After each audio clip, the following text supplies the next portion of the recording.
First, let's talk a little bit about cycles, or in this case, say seasons. Yeah. So bears, they come to the autumn, and in the autumn, there's berries on the trees and bushes. There's root vegetables to dig up. There's honey around and so on. And salmon are running. So they're eating lots of fat, protein, and carbohydrates. What's going to happen? Well, as a result of all the carbohydrates they're eating, they're likely going to slow their metabolism slightly. They're going to start preparing for hibernation. The more carbohydrates they eat, the more carbohydrates they're going to crave. Arguably, this is going to cause them big ups and downs in blood sugar, which is probably going to make them somewhat grumpier.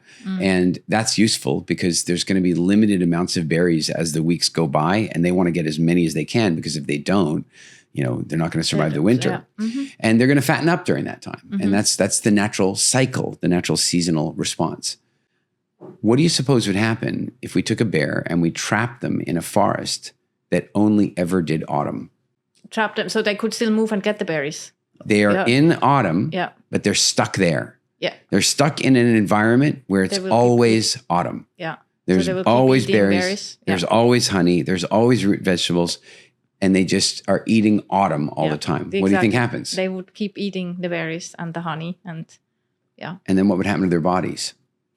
they will become grumpier and grumpier. Grumpier and bigger. And bigger. And they would develop stronger insulin resistance. And so they would likely develop, say, early forms of diabetes, and they would put on an excessive amount of weight, because that's what that season is for.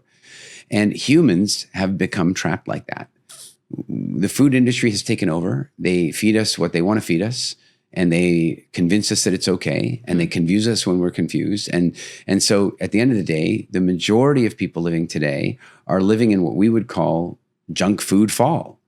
They're eating carbs every day. Listen, I'm not one of these like carbs are evil person. No, they're seasonal, but people are eating them every day and eating them in excessive quantities and wondering why they're having blood sugar spiking up and down, wonder why they're having mood problems, why they're, I'll tell you what, and I'll say this strongly, any psychiatrist, psychologist who is treating somebody with long-term depression who is not first looking at their nutrition should be sued for malpractice. It starts right there. And so when people are trapped in this stimulants and sugar and carb world, it's no wonder that their emotions become unbalanced. And so if you think of the way it would work for the bear, they'd be in fall, and then the season would change, and they'd end up in winter. And in winter, they'd face some calorie deprivation, they'd switch metabolic function, they would burn different fuels, and then spring would come, and all of a sudden they'd switch again. And you see, we're supposed to go through that cycle. And if we don't go through that cycle, there are consequences.